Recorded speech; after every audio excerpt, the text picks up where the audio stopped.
উদ্বোধনের খবর। বহুল প্রতীক্ষিত মধুমতি নদীর উপর নির্মিত মধুমতি সেতু এবং শীতলক্ষার উপর নির্মিত তৃতীয় শীতলক্ষা সেতুর উদ্বোধনী অনুষ্ঠানে ভার্চুয়ালি যুক্ত হয়ে বক্তব্য রাখছেন প্রধানমন্ত্রী শেখ হাসিনা। সরাসরি যাচ্ছি সেখানে। দিক থেকে নারায়ণগঞ্জ সবসময় অগ্রণী ভূমিকা পালন করেছে, আবার আমাদের সংগঠনের দিক থেকে নারায়ণগঞ্জ খুবই গুরুত্বপূর্ণ। সেদিকে আমরা চিন্তা করেছি যে নারায়ণগঞ্জবাসীর সহজ যোগাযোগ করা এবং তাদের জীবনযাত্রা উন্নত করা এটা একান্তভাবে দরকার, এবং সেদিকে সে কথাটা মাথায় রেখেই আমরা এই শীতলক্ষা নদীর উপরে তৃতীয় সেতু নির্মাণ করলাম। ইতিমধ্যে শীতলক্ষার উপরে আরও কয়েকটা সেতু করেছি। শীতলক্ষা 1, 2 সেগুলো আমার হাতেই হয়েছিল। এখন 3 নম্বরও করলাম, মুক্তারপুর সেতু, সেটাও আমার সরকার সময় করা। কাজে আজকে নারায়ণগঞ্জ, মুন্সিগঞ্জ বা ঢাকার সঙ্গে একটা যোগাযোগ নেটওয়ার্ক এমনভাবে গড়ে উঠেছে, যার ফলে এখন আর ওই ঢাকা শহর দিয়ে যেতে হবে না। পদ্মা সেতু পাড়ি দিয়ে এসে ঢাকা সিলেট বা ঢাকা নারায়ণগঞ্জ যাওয়ার পথে সরাসরি এই সেতু পার হয়েই চলে যেতে পারবে, তাতে ঢাকার ভিতরে যানজটটাও কম হবে। আর মধুমতি সেতু সেটা আমরা যেমন ট্রান্স এশিয়ান হাইওয়ের সাথে যুক্ত হয়ে যাব, যার ফলে আমাদের ব্যবসা বাণিজ্য বাড়বে। এবং ঢাকা থেকে এখন মংলা পোর্টেই উপরেই সব থেকে মানে কাছে হয়ে গেছে। সেই সাথে আমাদের বেনাপোল, ভোমরা সহ আমাদের কুষ্টিয়া এবং ওই অঞ্চলে যে সমস্ত যোগাযোগগুলি আছে আর সেগুলির সাথে যোগাযোগটা বাড়বে এবং মানুষের সময়ও বাঁচবে, অর্থনৈতিক কর্মকাণ্ড আরও গতিশীল হবে, সেই সুযোগটা সৃষ্টি হয়েছে।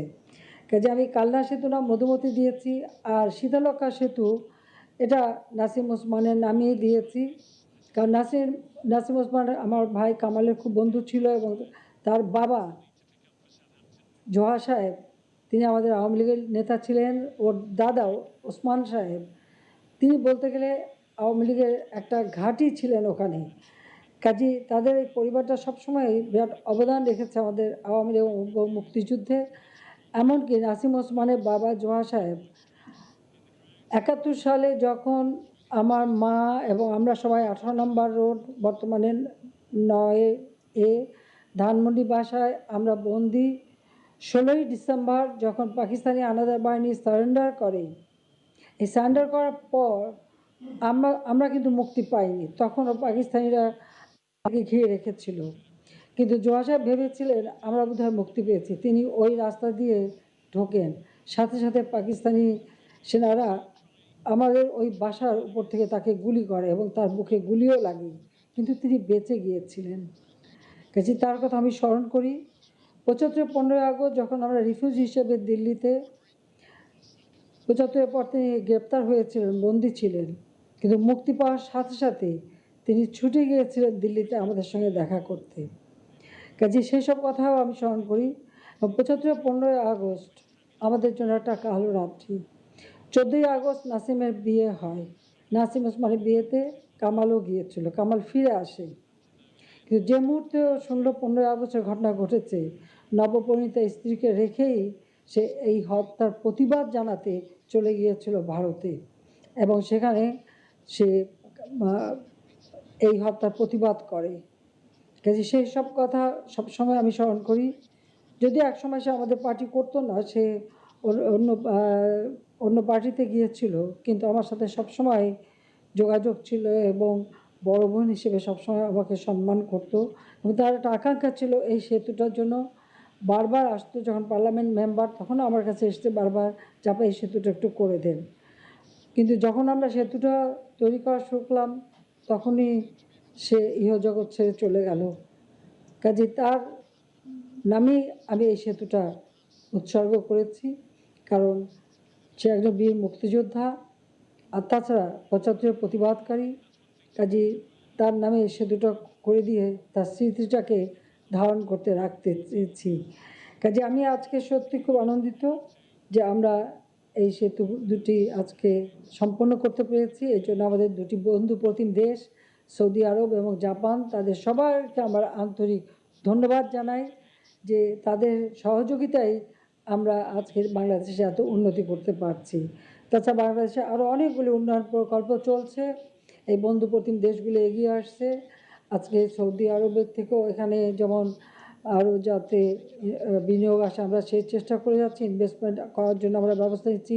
জাপান আমাদের অনেকগুলি কাজ করে দিচ্ছে, যেমন এই পদ্মা সেতুর ব্যাপারে আমি প্রথম জাপানে যখন যাই 96 সালে প্রধানমন্ত্রী হওয়ার পর অনুরোধ করেছিলাম পদ্মা এবং রূপসা এই দুটো সেতু নির্মাণ। রূপসাটা নির্মাণ হয়েছিল, পদ্মাটা তখন আমরা কেবল ভিত্তিপ্রস্তর স্থাপন করি, তারপরে ক্ষমতা আসতে পারিনি, কিন্তু তারপরে এসে এখন আমরা নিজেদের টাকায় করতে পেরেছি।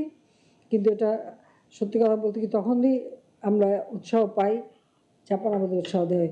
সৌদি আরব আমাদের বন্ধুপ্রতিম দেশ এবং বিশেষ করে আমাদের ইসলাম ধর্মের সবথেকে পবিত্র জায়গা, কাজে সেখানে আমাদের সকলের সঙ্গে একটা আন্তরিক সম্পর্ক রয়েছে এবং আমাদের অনেক মানুষ সেখানে কাজ করে যাচ্ছে।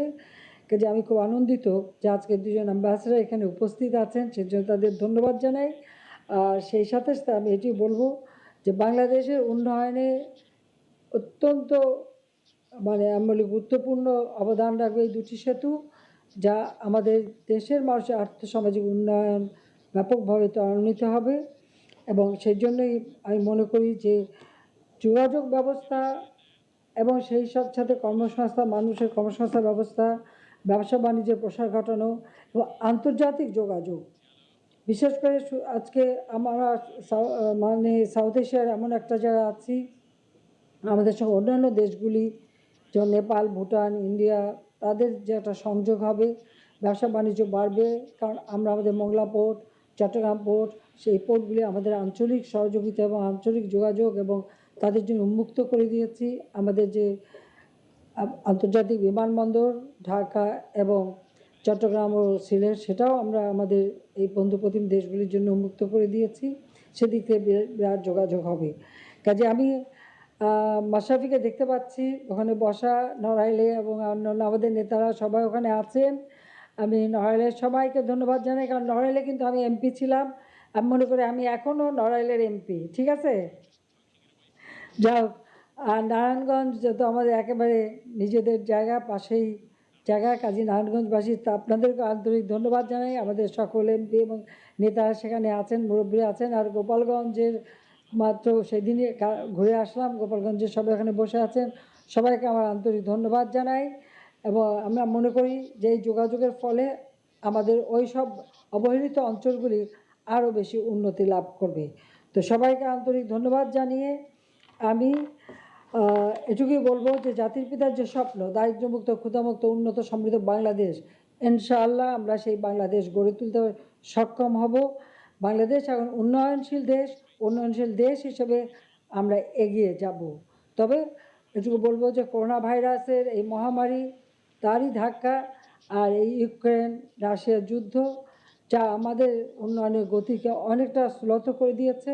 শুধু আমরা না, সারা বিশ্বব্যাপী এই মানুষ এই কষ্ট ভোগ করছে। সেই জন্য আমার সবসময় আবেদন থাকবে, আমরা যুদ্ধ চাই না, আমরা শান্তি চাই, মানুষের উন্নতি চাই।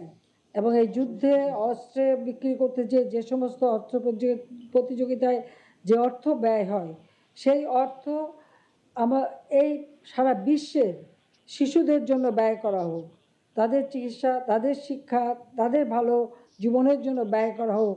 আমি বিশ্ববাসীর কাছে সেটাই আহ্বান জানাই।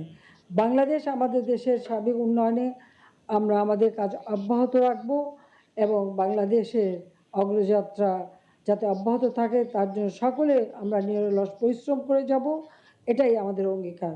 সবাইকে আন্তরিক ধন্যবাদ জানিয়ে আমি অত্যন্ত আনন্দের সঙ্গে আমাদের মধুমতি সেতু ও বীর মুক্তিযোদ্ধা এ.কে.এম. নাসিম ওসমান তৃতীয় শীতলক্ষ্যা সেতুর শুভ উদ্বোধন ঘোষণা করছি। সবাইকে আন্তরিক ধন্যবাদ। জয় বাংলা, জয় বঙ্গবন্ধু, বাংলাদেশ।